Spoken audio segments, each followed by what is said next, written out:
Uh, today's daf may not be sponsored, but it's still a cold, snowy day and a warm coffee and a short daf. What can be better? Okay, ready to go? And warm atmosphere. And a warm atmosphere. So here we go. First of all, I want to highlight the thing that maybe everybody else got. I didn't get it until just a moment ago. But the machlokas we had yesterday between Rav Huna and Rabbi Yirmiyah about this shtar mekushar. We had this contract and we were signing on the back of it. And we had two opinions about the shtar mekushar. And I had said, when we got to Rav Huna, that you sign it ben kesher lekesher between each knot and each knot. I did not know what that meant, I said, right? I couldn't figure out exactly what that meant. Well, I think I got it now. Ben kesher lekesher is this. This is ben kesher lekesher. You sign it between each of the folds as it's folded over. That's Rav Huna's opinion. Rabbi Yirmiyah bar Abba says you sign it achori haksav on the back, keneged haksav. You sign it on the back, not here, but remember the contract, only the first three lines are here. Then the contract goes on and you keep writing like this, right? And where do you sign it? You flip it over on the back and you sign it here, right? Right? On the back, keneged haksav, where the end of the lines are. That's Rabbi Yirmiyah's point of view. Now, Keneged Ksav. You can see through that my writing is on the other side, and that's my Keneged Ksav. That is how Rav Huna and Rabbi Yirmiyah hold that you sign the get. Then when the Gemara went through and said, okay, Rabbi Yirmiyah, Rav Huna, according to you, we're signing the get like this, and this we did explain properly. We started like this. The witnesses are not on the bottom of the get, so therefore, of the contract. How do I know that the person didn't just fill in extra words at the end? And we came up with the fact that it has to say shrir v'kayim, right? He needs a code at the end of the, of the document here, so that everybody knows that's the end of the shtar. If we had a contract that is erased, right? Shrir v'kayim, we have a space that shrir v'kayim could have been, and it's erased, then the shtar is puzzle. We're going to automatically say that shtar puzzle. There is one thing that I did not translate correctly that I should clarify. We said that if I had letters that were on the wrong page, tuluyos, letters that were hanging, literally, that's what the word tuluyos means. What was the case of tuluyos, letters that are hanging? Well, if I'm writing a contract and I write my lines and I make a mistake and I leave a letter out or something like that, the sofer, what he could do is he could just put the letter here, like we used to, nowadays you put a little caret, but he doesn't have to put a caret. Just put the letter down below and indicating that that's correct. Now, how do you, if you're going to allow people to, so that's the question. So if you do that, so then why are we making it kosher? It seems like I can really manipulate the words of the contract, a few extra letters, and I can change the numbers from Asara to Esrim, and that could be very easy to fix. So what you need to do is, at the end of the contract, Mefarshim explained, at the end of the contract, I have to specify, and up in the contract, the following corrections were made, and then put Shrir V'Kayim after that, right? It's like, putting an extra couple of initials, saying, like the following corrections were made in the contract, and it's acknowledged, so that's okay, as long as it's mentioned in the contract. What's not okay, according to Rav Huna, is if you don't write Shrir V'Kayim.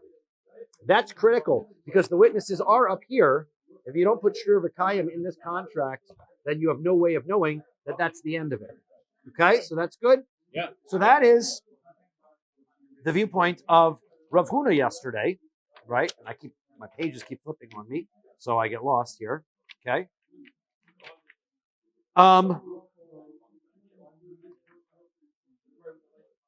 So Ula Rabbi Yirmiyah is where we're up to.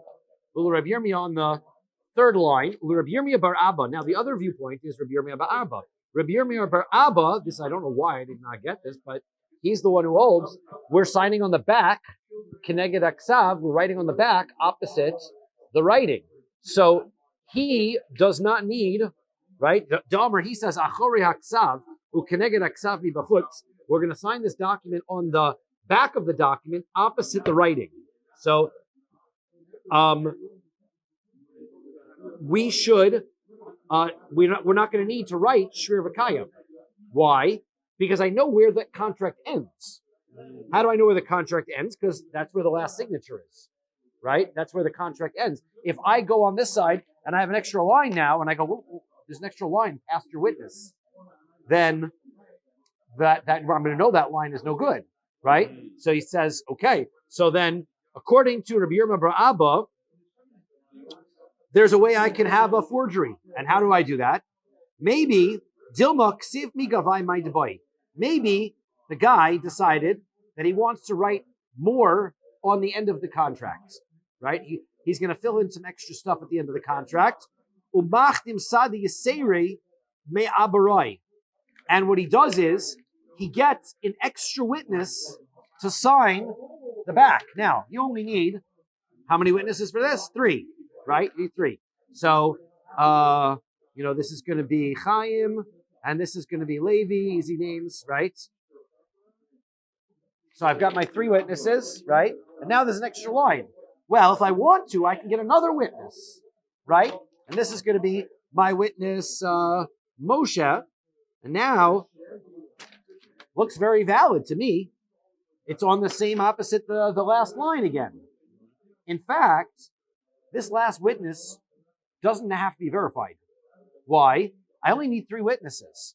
If I write relatives in here, or I write non-kosher witnesses, it doesn't invalidate the contract because I have 3 valid witnesses. Once I have 3 valid witnesses, the contract's fine. So therefore, writing an extra, I could get a false witness or my brother to sign his name on the back of it, and it's going to accomplish 2 things. Well, number one is what it's not going to accomplish is not going to invalidate the contract by having the invalid witness. The other thing is it will make it so that the line where the witness is signing is opposite the last line of the contract, making me believe falsely that the last line of the contract is valid when I really forged it at the end, right? So that's the question on Rabbi Yirmiyah is, how do I protect from that trick? How do I protect from somebody going and finding another witness and writing their name on the bottom line of this contract? Because that's a great way for me to add a line into the contract. So the answer is, Amar Lei, he answers back, Mi Savar Edim Kisidron Chasimi. He says, do you think that the witnesses signed in this order like this? That's not how they signed. Mimata limala chasimi. They signed from bottom to top. What does that mean? It means that I sign like this.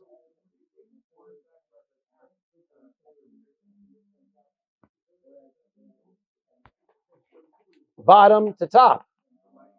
By signing from bottom to top, all the witnesses are now, I put another person, that doesn't mean that if the line is below where this guy started to write, I know that it's invalid. So I can't add a line now. Once any witness signed on it, that's the official end of the contract.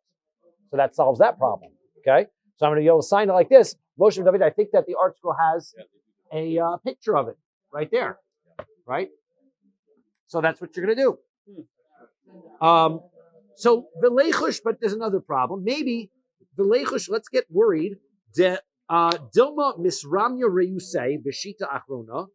So maybe the opposite will happen. Maybe the last line was actually bad for the contract holder, the lender. How so? Maybe the last line says, and he repaid $500 of this loan.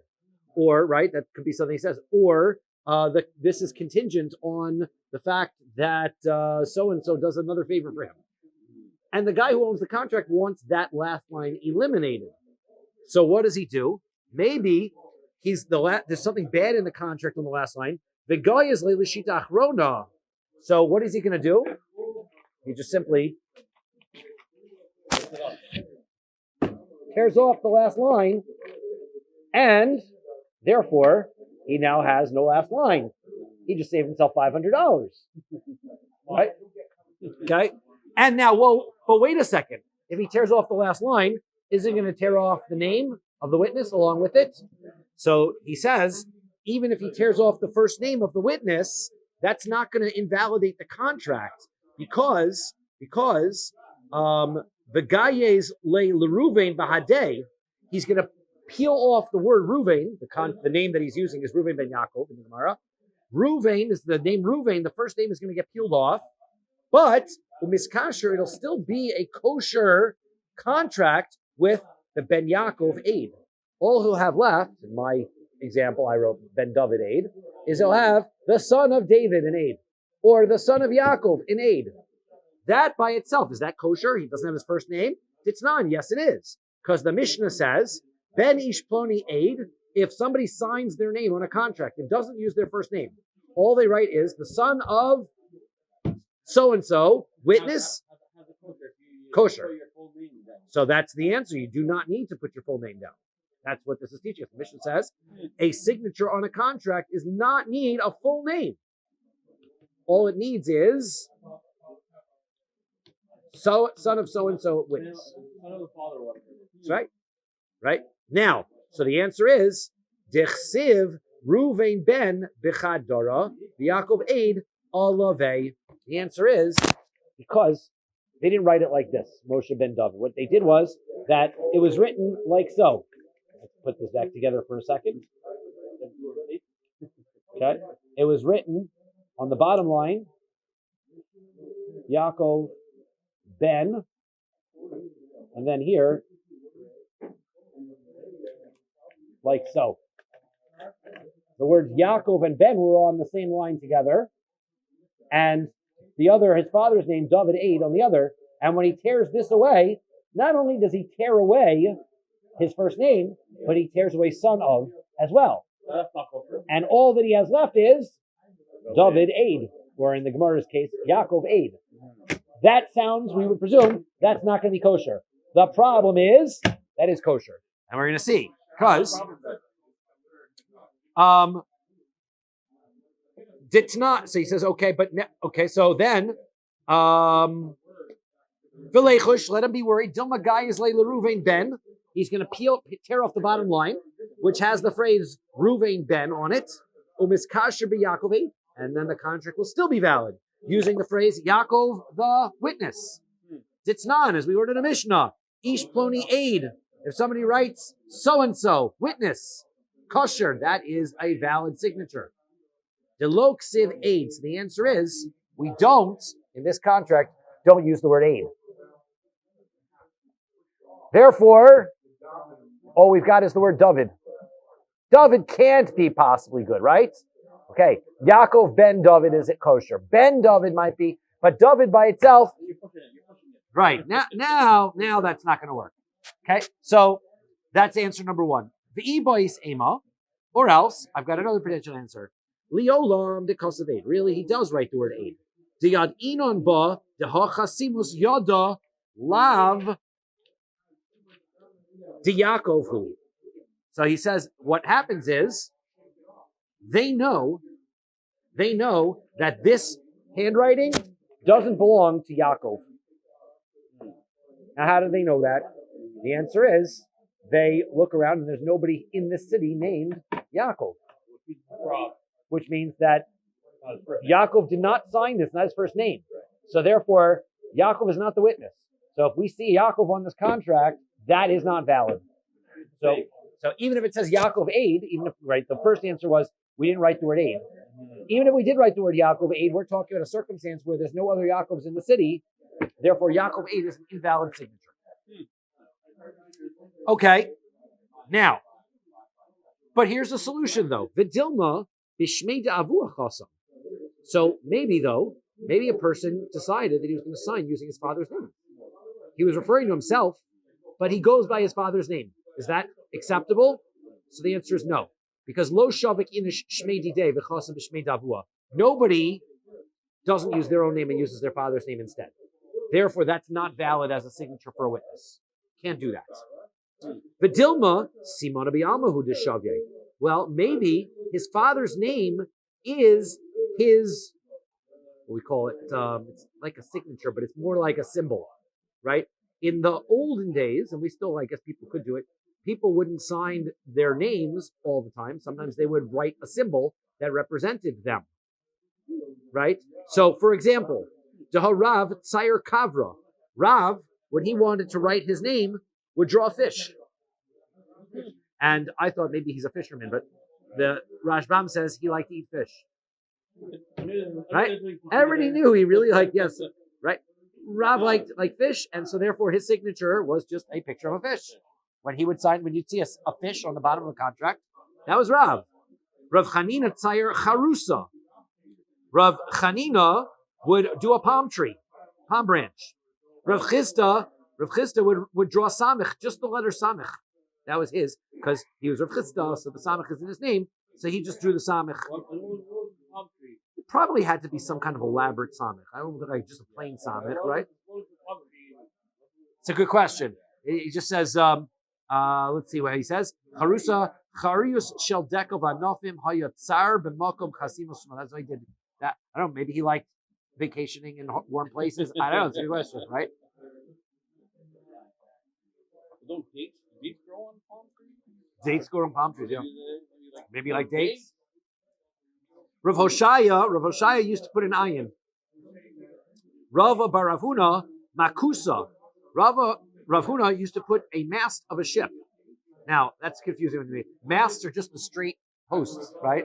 So I don't know exactly what. Maybe the tire symbol.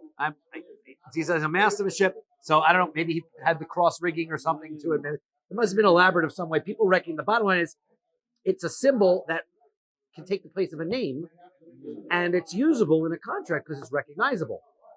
Okay?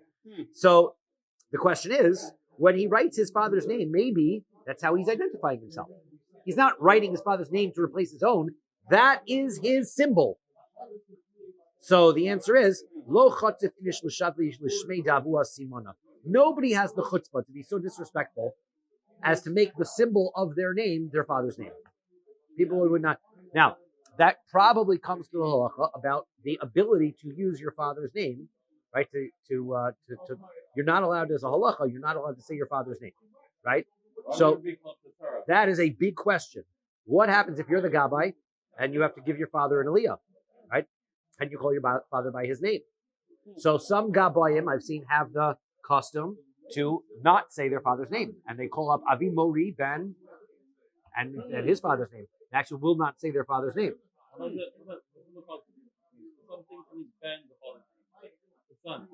Well, he can't call him the son, right? The point is, you can only say you can't say your father's name, right? And then you're basically, right? You're skipping your father's name somehow, right? So you say Avi Mori Ben so and so, right? Instead, that is one way to do it. When I was gabbai and I would call my father, so I would say Avi Mori and then use my father's name, but indicate Avi Mori that I was calling up because it was my father, right? So that way it was. I had a parent in Norfolk, Virginia, whose name was Sholem Abba. That was his name, Sholem Abba. And when he would come home, his daughter was learning Hebrew and wanted to say, "Hello, Dad," right? And he had to ask the Shaila, could he say Sholem Abba? Could the daughter say Sholem Abba to him? Because that's his name. Right? And I believe he asked and was told no, that she shouldn't, right? But since he was really referred to as Tati most of the time, that's right, it could probably, but the point is that it is the reason potentially why it's a chutzpah here to use your father's name as a signature is potentially related. Either it's just disrespectful to use your father's name wantonly like that, or that it actually could be touching on this halacha against using your father's name and saying your father's name, which you have is a sign of disrespect. That's when you're in your father's presence, right? What if you're not? Even if you're not in your father's presence, you avoid saying your father's name. Yep, absolutely. Wow. Why would you want to get? How many of your father's not here?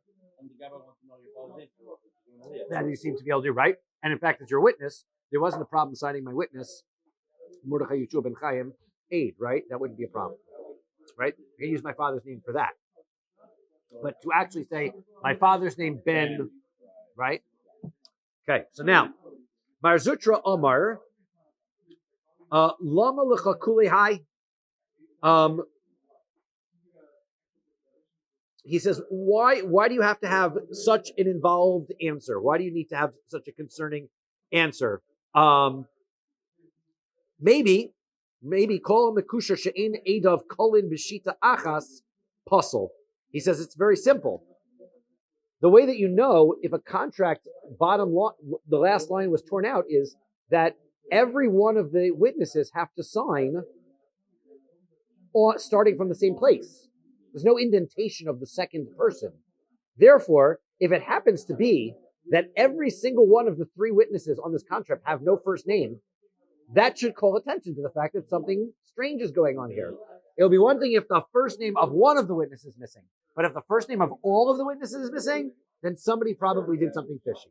So he's saying that's how you would know. Okay. Amar Rabbi Yitzchak bar Yosef. Rabbi Yitzchak bar Yosef says, Amar Rabbi Yochanan. Kol hamachkin kulon tzarich sheyiv tov v'din kiyu mehon. So he says, anything that is erased in a contract, you have to write at the bottom of the contract, and we made the following corrections, right? Because you don't know whether something got erased illegally, and then they changed it, and now you've got to change the contract. So therefore, anytime that we're dealing with parchment and ink here, that's permanent ink. Therefore, the way to erase it is they had to scrape the ink off. You can see that something happened here, that the parchment got scraped. So if you see in a contract the parchment gets scraped, you have to there should be something in the bottom of the contract that indicates, footnote at the bottom, the following correct before the witnesses are signed, the following corrections were made. And the other thing that you have to do is you have to repeat the main part of what the shtar is talking about in the last line. You have to repeat in the last line. Why? My timer. What is the reason why when you write the contract you have to repeat the last line? Amar Rav Amram. Rav Amram says, "Lefisha ein lemedin mishita achrona." The answer is because the last line, because of this concern that people might tear out the last line and think, we never put anything new and fresh in that last line. Therefore, if you see a contract and the last line is fresh, right, new stuff, so then you know that something fishy has happened to the contract. The last line is a sum up of the existing contract, and you know that the end of that contract has not been doctored. Okay? Amar le Rav Nachman le Rav Amram. Rav Nachman says to Rav Amram, Mino lechaha, where do you know that from? How do you know that you have to go back over this again? So Amar le, he says, Titania we learn in a brisa. Hirchlik es ha'edim shnei shitin min haksav. We're back to a regular, normal contract with the writing on the front, okay? And now, from the bottom of the contract, where the lines finish, if you leave 2 lines space before the signature on the bottom, if I leave 2 lines space, then puzzle. That contract is now invalid. Cannot leave 2 lines space. We're going to see why. If I leave space, I give an opportunity for somebody to fill in an extra line where that space is. So there cannot be any space in that contract. Shita achas, but if I leave 1 line space, then it's kosher. Then it's okay. Now, maishno shnei shitin. What is the reason why 2 lines are no good? The answer is dilma mezayif, because maybe somebody will fill in those 2 lines. He'll forge, write 2 extra lines into the contract. That changes the entire meaning of the contract. Because of shita, so therefore, that's no good. You can't do that. You'll have an extra 2 lines in the contract of new information. Okay? Because of shita achas nami mizayif.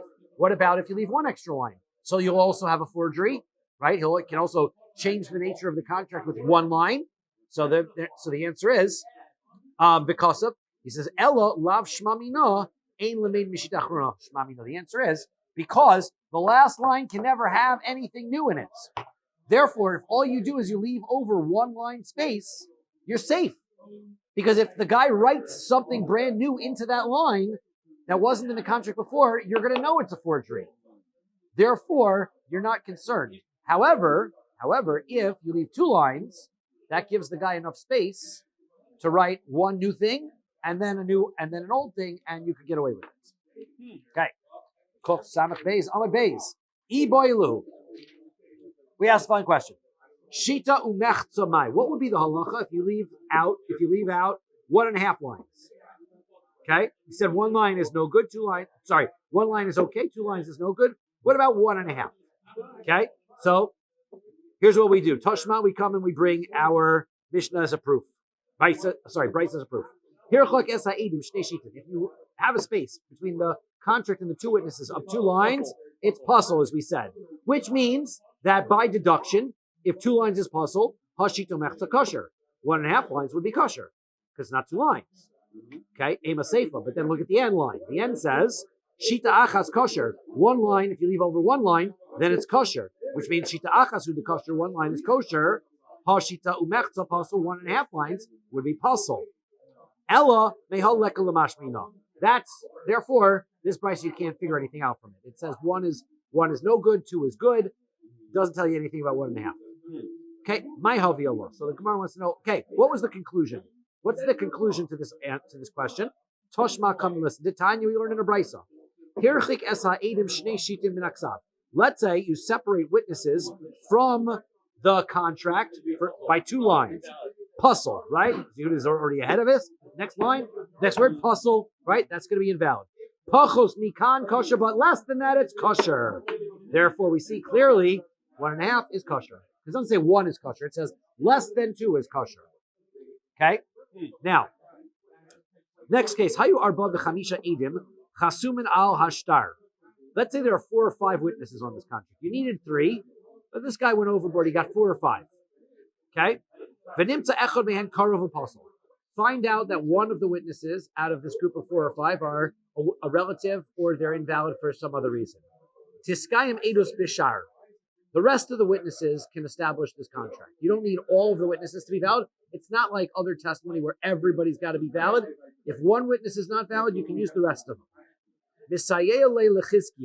That supports what Chizkiah said. The Amar Chizkiah, as Chizkiah told us, Mal'ehu bekrovim kosher. If this guy decides that he wants to fill in the spaces, he's got a contract, and now, right, if I left 2 spaces, 2 line spaces between the end of the contract and the witnesses, it's going to be an invalid contract. So now, what happens? He goes to Basin, he gets the contract. And the witness, what do you know, signs it too low. And he leaves too much space. So now what's he going to do? He's going to have an invalid contract.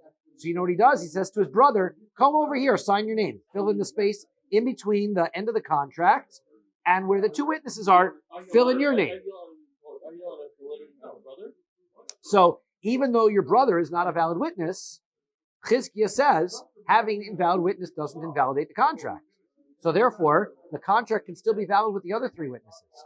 What does your brother's name serve to do, though? Your brother's name serves to lessen the empty space between the end of the contract and the witness. And that makes it more kosher. Now, wow, right? Wow, I should be astonished by such a thing because here my brother, who should invalidate a contract, actually validates my contract, right? Valtitame, the Gemara says, don't be so astonished by this. I was astonished. The Gemara says, don't be. Shari avir sukkah posel bishlosha. He says, you know where you can draw a connection to this? Your sukkah. In your sukkah, if I have schach and I have invalid schach, I have a space, a gap in my schach, right? If it's less than 3 tfachim, it's lovud. It's considered connected and the space doesn't exist. Once I have a gap of 3 though, then that's already going to invalidate my sukkah. That's going to make it so that gap exists. It's going to cut my sukkah in half, and that's going to make my sukkah puzzle. Now, it has to be, right, in a situation, a circumstance, where, I need a whiteboard, that's what we need to get, right? I've got my sukkah, right? My sukkah is like this, okay? And I put my schach here, and I put my other schach here, right? Like this, and my gap is here.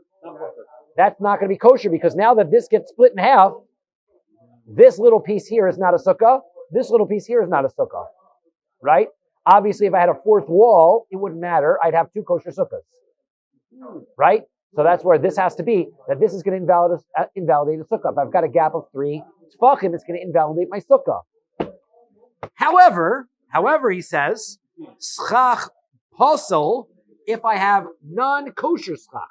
Let's take, for example, tonight at the Eitzchai board meeting, we got chicken. And the restaurant that served us the chicken was being conscious of the environment, and they gave us wooden plates, okay? Wooden plates, environmentally friendly, but wooden plates are a kli. They're made out of wood. They grow from the ground, but they're a kli. that is schach puzzle. Cannot use a kli, a utensil, for schach. Since that schach puzzle, they were about this wide, right? If they were 4 tefachim wide, which I don't know, it's close, right? If they're 4 tefachim wide, if I put that across my sukkah, that's going to invalidate my sukkah. But here's the thing. Let's say I had a gap that was 3 tefachim wide, has nothing in that gap. My sukkah's puzzle. So what do? I take some puzzle schach and I fill in that gap. Why? Because it's puzzle schach. Says Chizkiah, but here's the thing. The amount of puzzle schach that you need is 4 tefachim.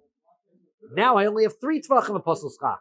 Therefore, the gap, number one, the gap is erased because now I've got schach puzzle there, but I don't have enough schach puzzle to invalidate the sukkah. So actually, my schach puzzle validates my sukkah. And he says, that is the same thing that's going on here. I have 2 lines, there's a gap. If I have that gap, it's going to invalidate the shtar. But by taking a puzzle signature and filling in that gap, I have validated my contract. So he says that's how it works, and that's great. Okay? So let's stop here. This is the end of Kuf Samach Beis. 2 blocks. And it's a good place to stop. We're going to start off the next question tomorrow. Yep. Ibaylahu. Okay?